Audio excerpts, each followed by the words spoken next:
Bonsoir à toutes et à tous, je suis ravie de vous retrouver ce soir pour cette nouvelle édition de la Tranche Info. Nous sommes le vendredi 13 octobre et tout de suite nous partons pour une demi-heure de JT.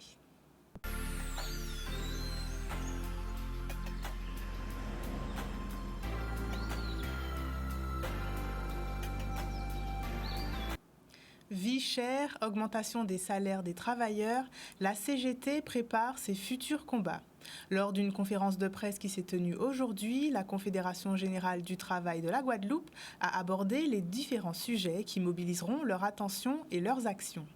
Soucieux d'améliorer les conditions de vie des Guadeloupéens, la CGTG souhaite trouver les réponses aux différents problèmes sociaux qui handicapent notre île et ses habitants. Un reportage signé Maxime Morel. La situation à tous les travailleurs et même plus largement les pauvres a dégradé au fil des jours. Donc, il y a un appel qui est fait en France, 6 questions là, ça, notamment la question du pouvoir d'achat, sur les augmentations de salaire, des pensions et des retraites et des minima sociaux, sur aussi la défense du service public, parce que nous avons constaté de plus en plus nous avons réclamé, moins signé de service public, et avec toutes les conséquences qu'il y a pour les usagers, pour les patients, etc. Donc, nous, à la CGTG, nous disons au minima, ça nous peut faire. C'est une conférence de presse, non pas pour faire le constat là, il a, mais qui j'en nous a fait pour faire en sorte que les choses aillent mieux. Et donc, pour préparer le terrain pour les futurs combats nous qu'il y a menés, les futurs rassemblements, non pas dans journée tout seul, en journée c'est mieux qu'il y a rien, mais de manière à ce que nous fait plier les gros qui a dirigé. Ni quelques, effectivement, hommes politiques et femmes politiques qui ont dirigé, soi-disant, mais à pas eux qui ont dirigé en réalité. Ils ont payé pour appliquer en politique, c'est fondre à travailler, fondre à malhérer, fondre à les petits. Et donc, nous avons dit toutes les questions qu'il ajoute là, par rapport à la vie chère. Il faut effectivement des augmentations de salaire au COI. Il faut 2 000 € minimum pour survivre en pays là, ça ajoute là. Tout le monde a parlé de la vie chère, mais ça a réglé en 2009. Les ministres, les derniers qui sont en Guadeloupe, ils disent bois ça dans la route de 4 €, à pas ni l'octroi de mer, ni les frais maritimes qui a fait coûter 4 €. C'est parce qu'il y a une spéculation. Et puis, spéculation aggravée, il y avait la guerre en Ukraine, et aggravé, il y avait la situation en Afrique, et qui aggravé, il y avait ce qui a passé au Proche-Moyen-Orient, ces jours-là. Donc, nous avons dit qu'il faut nous changer la donne. À Pointe-à-Pitre, l'Union régionale des professionnels de santé et le Collège infirmier, en partenariat avec l'AFID, organisent une campagne gratuite de dépistage du diabète. Pendant 2 jours, les usagers pourront se faire dépister et connaître leur taux de sucre des 3 derniers mois. À tout âge et face à une population à risque, le dépistage du diabète est un enjeu important de notre territoire. Un reportage signé Charlie Dagonia. Aujourd'hui, nous menons un dépistage qui s'appelle Diabnou, en partenariat avec l'URPS des infirmiers, qui est un dépistage sur le diabète. Mais sur le diabète, sur l'hémoglobine glyquée, qui reflète la glycémie sous les 3 mois. En général, très souvent, les dépistages, c'est sur la glycémie à jeun ou tout de suite. Mais l'hémoglobine glyquée, c'est sous les 3 mois. Comme le sang, il a une durée de vie de 3 mois. Donc, nous avons la moyenne du taux de sucre sur les 3 mois. Et aujourd'hui, c'est ce que nous faisons comme dépistage. D'où le pourquoi vous n'avez pas besoin d'être à jeun. Et vous pouvez venir aujourd'hui de 9h à 16h30 et demain de 9h à 13h, venir vous faire dépister. Comme j'en ai jamais fait, alors je me suis dit pourquoi pas aujourd'hui, et pour connaître au moins les résultats et pour avoir déjà une idée concernant mon taux de sucre. Alors, à l'heure actuelle, nous savons que la population guadeloupéenne est une population à risque. Car le diabète, c'est une maladie phare, c'est la maladie du siècle. En Guadeloupe ou ailleurs en métropole, ce dépistage aussi se réalise aussi en métropole. Donc, sachant que notre population est une population à risque, il nous a été proposé de réaliser ce dépistage aussi en Guadeloupe. Car la population, et nous savons, est en surpoids, manque d'activité. Donc, il faut, comme on a dit, il faut prévenir pour guérir. Donc, faire le dépistage, avoir des conseils de la part des médecins, des diététiciens, des kinés, de l'activité physique adaptée pour mieux améliorer sa santé et pour allonger son espérance de vie. Concernant le dépistage, surtout au niveau du diabète, je dirais qu'à la population, il faudrait se faire dépister. C'est très important. Surtout actuellement, avec ce qu'on bouffe, surtout avec la bouffe rapide. Alors il faudrait faire très attention, manger des fruits et des légumes et tout ce qui va bien, et aussi faire du sport. Très important. En résumé, je dirais, faites-vous dépister, venez, faites-vous dépister, mangez équilibré, faites de l'activité physique. Et n'hésitez pas à aller consulter votre médecin. Ils sont là pour ça. Si jamais vous n'avez pas de médecin traitant, il y a le GIRASPEC qui est là, le DAC de coordination, qui va vous diriger vers des médecins. Vous serez pris en charge de A à Z aujourd'hui et demain lors de ce dépistage. Les semaines d'information sur la santé mentale se poursuivent et cette fois, c'est à Cap Excellence que les publics sont mobilisés aux enjeux de la santé mentale. L'occasion pour les usagers et les professionnels de s'informer sur les troubles psychiques et d'adopter les bons gestes face à un public concerné. Un reportage de Michel Depape.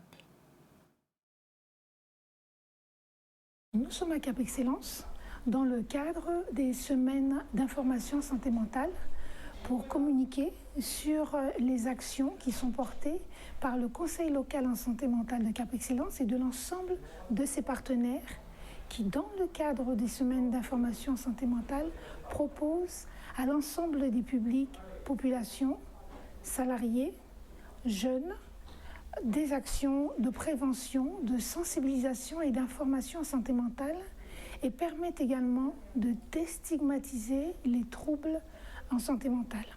Donc c'est l'occasion pour nous de donner la parole aussi bien aux usagers qu'aux familles qui accompagnent au quotidien des personnes porteuses de troubles psychiques, mais c'est également l'occasion pour nous de pouvoir informer sur tout ce qui se fait sur le territoire guadeloupéen et particulièrement sur Cap Excellence en termes d'intervention, en termes de projets innovants pour mettre pour informer la population sur tout ce qui se passe.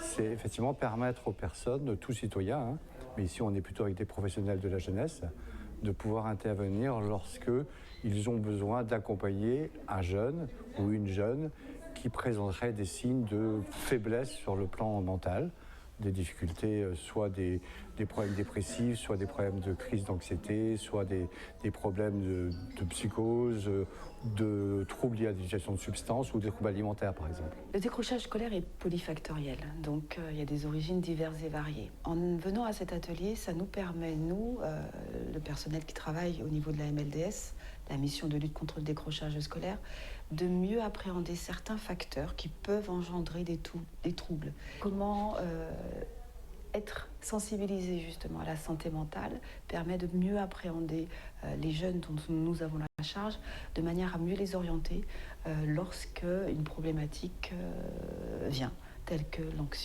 l'anxiété, la dépression. Être sensibilisé à cela permet de mieux prendre en charge les jeunes. Nous avons dans ces ateliers en fait des cas pratiques. Nous nous exerçons, nous nous entraînons et nous confrontons certaines situations que nous avons vécues pour mettre des mots dessus. C'est-à-dire se dire, voilà, peut-être que ça peut être telle ou telle situation. Tout au moins être sensibilisé aux différents aspects que les troubles à la santé mentale peuvent engendrer. Toujours dans le cadre des CISM 2023, le PSM Guadeloupe et le centre hospitalier de Saint-Martin organisent un colloque sur le droit à la santé mentale à tous les âges. Il aura lieu ce mercredi 18 octobre à l'hôtel Grand Case Beach Club. Dans le cadre de la Journée nationale de la résilience, la ville de Pointe-à-Pitre se mobilise pour sensibiliser ses administrés aux risques majeurs. Sur la place de l'hôtel de ville de Pointe-à-Pitre, un ensemble d'actions a été organisé pour préparer la population aux catastrophes naturelles. Exercices d'évacuation, conférences et débats, petits comme grands, ont été conscientisés aux risques naturels et technologiques. Un reportage signé Charlie Dagonia. Petite commune comme la nôtre, celle de Pointe-à-Pitre, qui couvre en son sein tous les risques. On a les risques cycloniques. Vous savez également la moindre petite inondation, la moindre petite pluie va générer une inondation à Pointe-à-Pitre. On est un peu plus bas que le niveau de la mer. Donc quelque part à Pointe-à-Pitre, il faut préparer la population à tous ces risques. Et préparer la population, c'est rabâcher s'il le faut les informations, mettre en place des plans d'information et de formation pour qu'on ait le réflexe pour pouvoir se protéger et protéger les autres. Aujourd'hui, dans le cadre de cette journée que je qualifie de la prévention générale du risque, eh bien, nous avons voulu rassembler nos élus, nos cadres, pour aussi participer à cet élan de formation. Monsieur Minachi, qui est le responsable de la gestion et prévention des risques à Pointe-à-Pitre, a eu aussi cette idée d'organiser cette petite conférence, ce petit débat entre nous pour pouvoir aussi tester les connaissances, tester les compétences. Et je pense que c'est important que la ville perpétue ce type de rendez-vous. Sur ces animations-là aujourd'hui, notre but c'est donc de sensibiliser les jeunes Guadeloupéens et toute la population en général aux risques naturels qui sont présents en Guadeloupe. Donc pour ça, nous, on a développé des outils et le but, c'est de travailler avec eux, donc sur les différents stands qui sont autour de nous, pour les sensibiliser et leur montrer quels sont les risques qui existent en Guadeloupe, quelles sont leurs manifestations et comment faire pour s'en protéger, quelles sont les consignes de sécurité. C'est notamment ce qu'il y a juste derrière moi. Moi, je propose qu'on le fasse assez régulièrement, qu'on aille tout le temps dans les écoles, dans les institutions, que chacun puisse se rendre compte qu'il est nécessaire d'appréhender justement tous les risques, mais ça passe par de l'information, ça passe par de la formation. Après, c'est un acte volontaire. Et donc, nous sommes en train de mettre en œuvre de la création de notre réserve civique. Et donc, quelque part, nous avons aussi l'appui des associations spécialisées qui nous apportent un peu leurs compétences. La culture du risque, c'est de se dire qu'en fait, le risque, il est toujours présent autour de nous. Et là, par exemple, à tout moment, il peut y avoir un séisme. Donc, le but, c'est d'être toujours préparé. C'est d'où le nom du projet qui est le paré, pas paré. C'est de savoir continuellement, est-ce qu'on est paré, est-ce qu'on n'est pas paré. Donc le but, c'est de garder cette connaissance sans que ça soit anxiogène, mais de toujours avoir chez soi, par exemple, un kit de survie qui nous permettra, le jour où il y a un séisme, juste, hop, on le prend sous la main et on peut évacuer assez rapidement. Le but, c'est d'être toujours prêt pour même savoir, le jour où il y a un cyclone, c'est pas la dernière minute qu'il faut prévoir, qu'il faut se dire, OK, comment on réagit. C'est un plan qu'il faut prendre en compte avant. Et donc c'est pour ça que nous, on s'adresse aux jeunes aujourd'hui, qu'ils aient cette culture du risque, qu'ils commencent à l'avoir dès aujourd'hui, et qu'ils puissent travailler aussi avec leurs parents quand ils rentrent chez eux et dire OK, on a été sensibilisés par exemple au risque de tsunami aujourd'hui. S'il y a un tsunami à la maison, comment on fait? Est-ce que c'est dangereux là où on est? Et que comme ça, en famille, tout le monde puisse être prêt le jour où ça arrive. L'APL foyer enfin mis en place dans les Outre-mer. Ce matin, au centre social La Pointe, l'UNAFO et l'association Accor ont présenté aux bailleurs et collectivités le dispositif APL Foyer d'Hommes qui permet aux usagers des logements foyers sociaux d'obtenir une aide personnalisée au logement. Jeunes, personnes âgées ou en situation précaire pourront enfin bénéficier de ces aides. Un reportage de Charlie Dagonia. L'APL Foyer d'Hommes, en fait, c'est un dispositif qui est récent, qui se met en place progressivement et pour lequel les DOM étaient exclus. Et c'est quelque chose qui peut changer pas mal de choses pour les bénéficiaires également, même pour les collectivités et les bailleurs sociaux. Ce qui va changer, alors d'une part, effectivement, le cadre juridique aujourd'hui est normalisé, ce qui sécurise évidemment le montage des opérations, tant en termes financiers qu'en termes juridiques, et ça va se traduire par le fait, tout simplement, que les personnes qui sont logées dans ces dispositifs, donc comme le disait Jean-Marc Calmel, des personnes qui sont jeunes, ça peut être des personnes âgées aussi, dans des structures pour personnes âgées, vont avoir des aides au logement qui vont, notamment évidemment pour les personnes les plus précarisées, avec les niveaux de ressources les plus faibles, vont avoir des aides au logement qui pourront être jusqu'à doublées. Donc là où avant elles avaient un peu moins de 200 €, elles auront 360, 370 €. Ce sont les bailleurs sociaux. Cette réunion, elle est un peu technique, donc sont les bailleurs, ceux qui ont à produire des logements, et puis les collectivités, bien sûr, conseil général, pas la région, le conseil départemental. Ces dispositifs-là, ce sont des dispositifs qui sont le plus souvent montés par des bailleurs HLM et ils ont un rôle absolument essentiel dans la production, effectivement, de ce type de dispositifs. Et il y a un partenariat étroit entre les bailleurs HLM, globalement, et l'UNAFO, et de très longue date. Il manque une dernière étape qui est la signature des conventions APL. Ce sont des conventions qui sont établies entre l'État, les bailleurs HLM et les associations gestionnaires comme Accor, comme l'EFPA, etc. Et ce soir, nous recevons Johan Babeu, cofondateur de Kiwol. Bonsoir, Monsieur Babeu. Bonsoir. Donc ce soir, nous vous recevons pour parler du Kiwol Summit, donc qui se tiendra le lundi 16 octobre de 18h à 21h à l'hôtel Arawak au Gosier. Et en fait, cet événement, c'est un rendez-vous donc qui va parler d'innovation et de stratégie dans le secteur de l'événementiel aux Antilles-Guyane. C'est bien cela ? Entre autres, effectivement, donc voilà, donc je suis Owen Babeu, cofondateur de Keywall, solution de billetterie et de contrôle d'accès. Le 16 octobre, effectivement, se tiendra notre événement, donc intitulé le Keywall Summit, qui est un événement dédié aux professionnels de l'événementiel, mais pas que. Puisque du coup, cette année, ça va être une édition assez spéciale, puisqu'on va dévoiler toutes les nouveautés technologiques que nous avons développées durant cette dernière année, qui va maintenant répondre à des besoins autres que la billetterie pure événementielle. J'entends par là aussi les lieux de loisirs, par exemple, ou les musées, qui ont besoin d'une solution de billetterie permanente. Donc on aura des petites surprises aussi pour ce type d'établissement. Mais c'est aussi un événement pour les entrepreneurs aussi, puisque avant d'être Keywall, on est avant tout des entrepreneurs guadeloupéens. Donc quand je dis on, je parle aussi de mon associé, parce que derrière Keywall, nous sommes 2 associés, qui s'appellent Steven Lucol. Voilà. Très bien. Donc la plateforme Keywall, donc c'est à l'initiale une plateforme de billetterie. Pourquoi est-ce que vous avez, à l'époque, au moment de sa création, vous nous redonnerez la date, pourquoi est-ce que vous avez trouvé utile de créer cette plateforme à ce moment aussi, au moment où vous l'avez créée? Il faut savoir, pour ça il faut remonter à la genèse de Keywall et à l'histoire déjà des 2 cofondateurs. Donc nous sommes issus du milieu événementiel. Donc mon associé qui à l'époque avait son propre établissement en région parisienne, et moi qui étais DJ résident chez lui, et on organisait du coup des événements. Et à l'époque, c'est vrai qu'on recherchait une solution pour vendre des tickets pour les événements qui étaient organisés, mais ces solutions ne répondaient pas à nos besoins. Donc au départ, on a développé Keywall. À la base, c'était pour nous. Et ensuite, c'est devenu une solution utilisée par d'autres organisateurs. Et puis, nous voici aujourd'hui. Donc, l'aventure a démarré en 2015 et la société a été créée en 2016. Et on a lancé Keywall en Guadeloupe officiellement en 2019.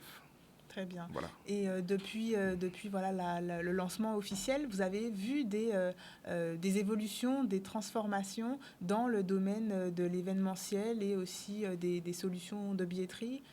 Qu'est-ce qui s'est passé justement ces dernières années? Le monde de la billetterie est en pleine mutation depuis déjà quelques années. C'est vrai que la crise du Covid a mis l'accent sur l'intérêt des outils numériques déjà dans le monde de manière générale. Et bien évidemment, le milieu de l'événementiel n'a pas été épargné, heureusement d'ailleurs.